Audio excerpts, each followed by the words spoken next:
Howdy Grubs. Are you excited for the Ayaneo Pocket Air Mini? I kinda am. A lot of people aren't. I think it's kinda cool that we're getting a budget thing from Ayaneo, and I'm definitely getting it. I'm just having a hard time deciding whether I want the green one or the red one. Let me know what you think I should get in the comments below. But we're gonna take a look over the webpage because the webpage has been updated last night, and today was supposed to be the day that it was going to be on Indiegogo available for pre-orders, but that's been postponed to the 17th at 8 a.m. EST. So we have to wait a little bit, just a couple days. But the site got updated, so let's talk about the site, I guess. Ayaneo Pocket Air Mini, flagship DNA, entry-level price, top-tier experience. The Ayaneo retro handheld that everyone can afford. And yeah, they're right, it actually is incredibly affordable. It's like the early bird pricing is going to be $75, I believe, for the cheaper one. It's $69.99 for the 2GB RAM version and $79.99 for the 3GB RAM version on the limited time offer, which is usually like the first couple of days. And then the early bird pricing is $75 for the lower one, $85 for the higher one, and then the final price is $89.99 and $99.99. I don't think you should get it for the $90 and the $100 one, but if you can get it for the $75 and $85 or even lower than that, I think that's about right for the pricing. I think it's going to be hard to beat at that, but it is technically better than the Nimzy Air X based on TechDweeb's video and based on the actual specs itself. It's a little bit better than the Nimzy Air X, and it has some better performance than the Nimzy Air X, so it makes a little more sense that it's a little bit more expensive. But yes, let's go back to actually talking about it. It's cheap that everyone can afford. Yes, if you get it on the early bird. I would say probably don't get it at full price. World's first 4.2/4.3 retro screen. Again, just talking about how it's a 4.2 inch screen with a 4:3 ratio. That's a pretty sizable screen for a 4:3 ratio, and 4.2 is, it's a little weird that they're bragging specifically about the first 4.2 inch screen. That'd be like, you know, there's a lot of weird things that you can brag about being really specific. Like, I'm the first person to eat 1/100th of a hot dog. I don't know. If you get specific enough, any achievement is an achievement, I guess. Ultra compact portability, we actually don't know that well. TechDweeb did do a pocket test, and it will fit in regular pants, it looks like. I don't think it's going to fit in skinny jeans or women's pants. I'm going to be doing my own pocket test in the future, and I've got some help with the pocket test. My pocket test is going to be featuring primarily women's pants because those are the smallest of the small. I've got my pants, which are regular, fully shaped, fully formed pants pockets that you can easily fit things into. And then I got my wife's pants, who wears those half pants pockets, so we can see how portable it really is. Ergonomic grips, Hall effect to medium joysticks, and Hall triggers. I think medium is in medium length stick. I don't think it's those replaceable ones. I hope it is, but I don't think it's the replaceable ones. A Hall effect, of course, always good. Hall triggers, again, always good. Active cooling fan, that's something that it really needs. I've been playing with the Shoe 20, and the Shoe 20 has vents on it, but it has no active cooling, and boy does it really need it because it is hot as heck when you get to playing. So hope that fan's really good, because if it is, it can make up and improve the performance. iSpace, Ayaneo software ecosystem, highlights exquisite body, compact and portable. There's the three colors that you get a choice of: black, red, and green. And I'm stuck between the red and the green. Green is their retro power color, and if I remember correctly, Ayaneo charges a little bit extra for the better colors, or you have to get into the higher tiers to even have the colors as an option. So I do want to choose the retro power one because it's the limited edition color, but I think I like the red one better. Again, bragging about that screen. MTK G9010 high performance processor for smooth classic gaming. This is the part of the handheld that is better than the Nimzy Air X. The Nimzy Air X, though, is much better for people who play 16:9 games. If you're someone who's looking to play DS or PSP, I think the Nimzy is going to be a lot better for you. But the majority of the games I play are 4:3 or less, and 16:9 is just a nice little bonus. So I probably won't play that much PSP, so I think this is a better fit for me. Hall effect medium joysticks, they look like good sized sticks, and they're receded into the device, which is good. That means that the sticks won't rub against you in your pocket too much, which means you don't have to worry about the sticks being damaged or loosened too much. They're still past the the rim of it, so you still technically can damage them from putting them in your pocket. Recessed joystick design, hey, I was just talking about that, with RGB lighting for full retro ambiance. I don't really use RGB. I always end up turning it off. Active cooling system and powerful fan for efficient heat dissipation. That's going to be awesome. Hopefully the fan isn't too loud. 4500 milliamp large battery for extended playtime. 4500 milliamp is better than a lot of these devices, but it's really not that big. Ergonomic grip design for long-lasting comfort. Woo! Yeah, baby! That's what I'm talking about. That's what I've been waiting for. Yes, I love big booty cheeks on my handhelds. I have to have big bumpy grip. Rich I/O configuration for versatile usage. The power button and the volume buttons both seem within decent reach of the right index finger, so that's pretty good. We've got a USB-C port, and I believe that's a headphone jack. Yeah, it's actually a headphone jack. Downfiring speakers, boo. Put them on the front, you cowards. Do what you did with the Conquer Pocket Fit and just lower the device's edge a little bit so you can make room for the front-firing speakers. Ayaneo custom Android software ecosystem. I'm not an Ayaneo user yet, so I don't know too much about this one. Bragging about that screen again. 960p, that's good. 500 nits. Peak brightness for crisp and vivid detail. I don't know that kind of measurement. I don't think anyone understands light measurement. I think most people are just gonna turn it up at to max brightness, and if their eyeballs burn, they're like, dang, that's some good brightness. And then if it goes too dim and they have to squint, they're like, oh, that's some good dimness. 123% sRGB color gamut for richer, more lifelike colors. I don't think anyone knows what that means. No stretching or distortion. Authentic retro display restored. What they're talking about here is that it's a 4:3 screen. That's it. Supports advanced CRT filters for authentic retro visual effects. Most devices do. Larger active display area and the same compact body design. So talking about how it's a bigger screen but still compact. Ayaneo's signature design language, ultra compact form, the perfect fusion of aesthetics and functional quality. Retro yet elegant aesthetics with a premium texture infused with ergonomic design, offering a comfortable grip and an unexpectedly refined performance experience for an entry-level Android handheld. Aurora Black, deep and elegant, shimmering under light, timeless appeal. These still read like perfume descriptions. Retro White, clean and minimal, pure aesthetics, reviving nostalgic charm. Retro Power, fusion of emotion and art, a classic that never fades. I just know I like the green one and I like the red one. Compact and lightweight body, mini form factor, exquisitely small and highly portable. Hey, we got a measurement, 18.7 millimeters. What does that translate to into freedom units? It is less than an inch thick. It is 3/4 an inch thick. Yeah, maybe at its smallest point. There's no way it's that small all the way through. Ergonomic grips, streamlined design following the natural contour of the hand for comfortable long gaming sessions. That one, let's compare it to my RG Cube XX.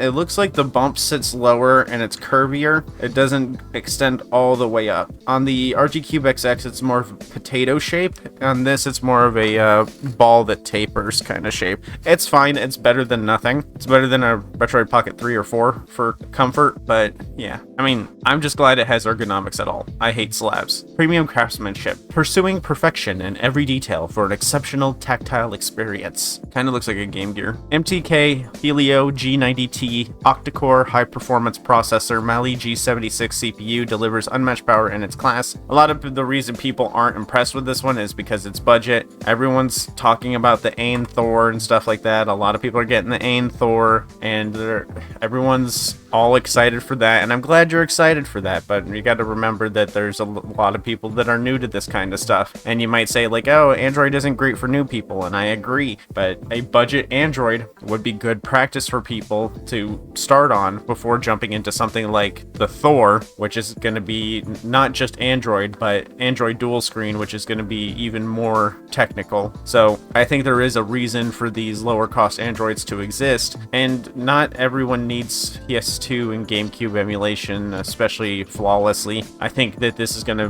be perfectly fine. It's not going to be popular, but the main thing that Ayaneo is going for here isn't even to make the best budget system. What they're doing is they're giving you a sample of the Ayaneo this is going to sound stupid, but lifestyle. They're trying to give you a sample of the Ayaneo lifestyle. They're trying to sell you an Ayaneo device that's cheap, so that one day when you do get a more expensive one, you're like, oh, I really liked Ayaneo's blah blah blah. I can't wait to get the new blah blah blah. That's all it is it's the free sample. It's like crack. The first one's free, except this one's not. It's just cheaper. Play classic retro titles, indie favorites, and popular mobile games with ease. I've been thinking about it, and I'm probably going to start buying more games on mobile just so that I can take advantage of this, because this doesn't have enough RAM to use something like Game Hub. It's 3 gigabytes for the big one, 2 gigabytes for the small one. 3 gigabytes of RAM can't really play anything on Game Hub. It's really only going to be useful for Moonlight or just playing Android games straight up, which is fine. There's some good games on Android, I just don't have them yet. Total freedom with multiple performance modes. Power saving mode, that's a bare minimum, we kind of expect that. Balance mode, the perfect balance between performance and battery life. Game mode, handle demanding mobile and retro games effortlessly. And max mode, unleash full CPU for fan speed and fan speed for maximum performance. I've been liking the optional power saving modes for the Shoe Retro 20, but I've found that it's not that useful on everything. The low power mode, it doesn't work so well on things like WarioWare, so I've just been leaving it on full power this whole time regardless. So yeah, powerful cooling system for stable performance output. Built-in high-performance fan for continuous comfortable gaming. I mean, I just like how it looks, and it looks like it's comfy. Meticulously engineered active cooling with efficient thermal conduction. Optimized thermal architecture for long-lasting stable performance. I mean, it's got 2 vent holes. That's pretty good. And then the active cooling, I think it's going to be great. With just the active cooling alone, it would have been fine. So I'm sure it's going to stay at a good stable temperature.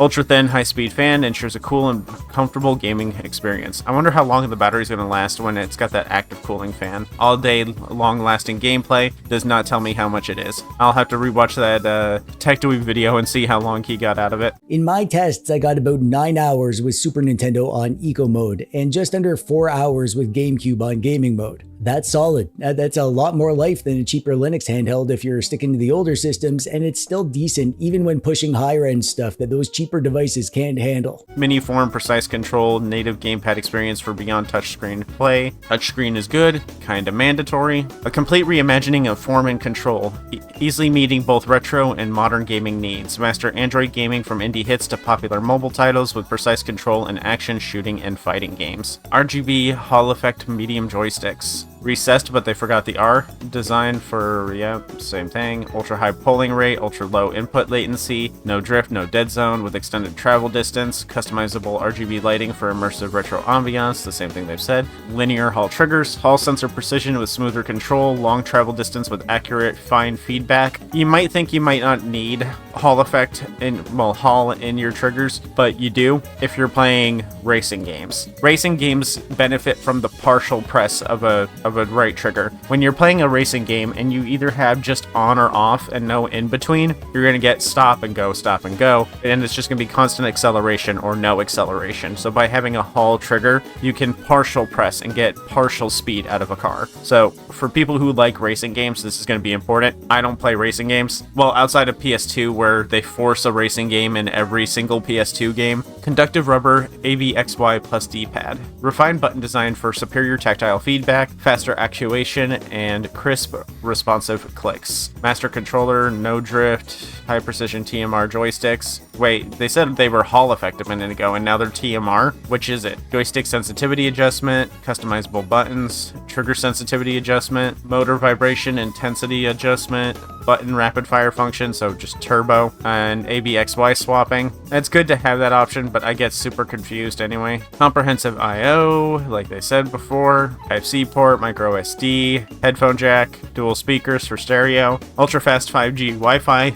My Shoe Retro only has 2.4 right now, and then this has Bluetooth 5.0, iSpace and IO Home. Okay, we can learn some more about this because I know nothing about this stuff because I am not an IA user. Full suite of Ayaneo premium handheld software now available on the Retro Mini, quick access, custom key performance modes, key mapping, local retro game management, a complete and convenient retro handheld experience. Hopefully their file management system is two-windowed because a single window management system is what makes Android such a pain to manage your files. If it's double windowed where there's a left side and a right side, you can have the downloads list on the left side and on the right side have the ROMs folder. and then you can easily drag and drop them over, and that just makes it so much easier to manage these files. But a lot of Android products are single screen file managers, and that blows. Custom key, LCRC turbo buttons can be freely assigned to system functions or apps. So I like that there is a meta turbo system, because RetroArch doesn't always let you easily map a turbo button, so I'm glad that there is a meta turbo system. Each button can have multiple functions triggered cyclically. Don't know what I'd use that for. Separate actions for long press and short press supported. That's good. I can think of some uses for that. App-specific whitelist for contextual button settings. App-specific whitelist for contextual button settings. Free key mapping 1.5. 3 joystick modes. All new tap mode. Button-to-stick mapping mode. Skill cancel mode. IS-based local retro game management. Massive cloud databases automatically scrape local games metadata. That's cool. Continuously improving library management features. Supports a wide range of retro game front ends. Honestly, I'll probably just use Show unless I particularly like their setup. And then we've got some specs here. So I've already looked into the specs in a previous video. There is an accelerometer. So those of you who have been waiting to play WarioWare Twisted or Kirby's Tilt and Tumble, we're so back. Nothing really new here. X input vibration, button vibration, that's interesting, not really needed. I don't put vibration on anything because it kills the battery quicker. Global monitoring and custom performance modes, fan curve, key mapping, charging power, 18-watt charger. It's a fast charger. Heck yeah, baby. Ambernick, catch the fuck up already. Please no more 5-watt devices. 27.6 millimeters at thickest grip point. Let's see. 28 millimeters to God's units. 1.1 inches thick. That is not too bad. That is very pocketable, actually. 1.1 inches. Pulling out my ruler to look at it myself. Yeah, that'll fit in most pockets. It'll at least fit in my free pocket, which is usually in my left pocket. It's very misleading, but I'm actually a very big mole. Weight 269 grams. That's heavier than most handhelds, I think, but this is bigger than most handhelds. Weight doesn't really matter to me. How many grams in a pound? It's about half a pound. That's not too bad. Retro game front end, custom desktop, handheld settings, quick control overlay, Android 11. Okay, so it's not a super recent Android, but it's more recent than the Shoe Retro. Then we got some more pictures. These pictures are really good.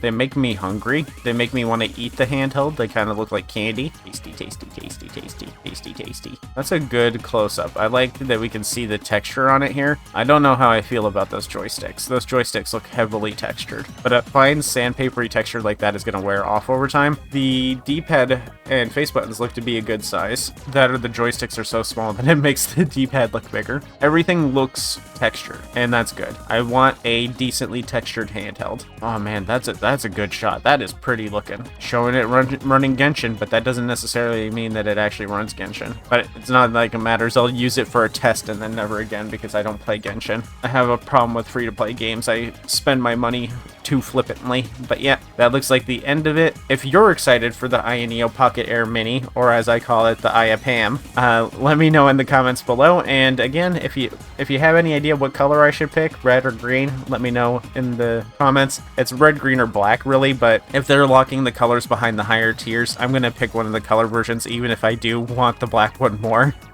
I'm tired of boring plastic colors, and you know, they got red and green in there, so I wanna get the green because it's a unique color, but at the same time, it's a good green, but I wish the face buttons were green with it. But yeah, let me know what you think I should get in the comments, the green one or the red one. And I will see y'all later. I'm gonna be getting up at the crack of dawn the second it's available. 8 a.m. in EST is actually 6 a.m. CST for me. So I'm gonna be staying up late or getting up very early to place my order and then going back to sleep. Because I don't think that many people are gonna order this one. I think most people are out of cash right now after spending it on the Thor or spending it on the Conquer Pocket Fit. I don't think anyone's gonna be really buying this. I don't think it's gonna do super popular. So I don't think I'm gonna be, you know, beating anyone up to get one. So who knows though. I think this is one of those ones that it's like people are meh on it right now, but we're gonna look back on it and it's gonna be pretty good. I think this is like Ayaneo has a history of their devices being bought and then later on the secondhand market they end up being worth more more than they were when people bought them. So these kinds of devices only go up in prices. I think this will be the first one that does not go up in price over time. I think they're going to have this one in stock for quite a while. But if you missed out on the Conquer Pocket Fit because you can't afford it, if you missed out on the Thor because you can't afford it, the RGDS isn't coming out for a while. That's a good one to look at if you want dual screens. I'm guessing that one's going to be running on Android and not H700, because H700 does not have that great of performance with DS. It has really good performance, but not enough to warrant an entire DS after it. I think we're going to be getting a low-end Android device on that, like we are with this. You can save up for the RGDS if you want, or you can get this. I think either of them are going to be great. It really depends on how much DS you're going to be playing. I personally don't mind switching screens back and forth. That doesn't bother me, so I'm probably just going to stick with this and then get RGDS later after launch. Ambernick tends to make a lot of devices, so I'm sure they'll be available long term. But yeah, I'll see y'all later. Don't forget to tip your mole. I take likes and subscribes and gummy worms, and I'll see you later. Bye.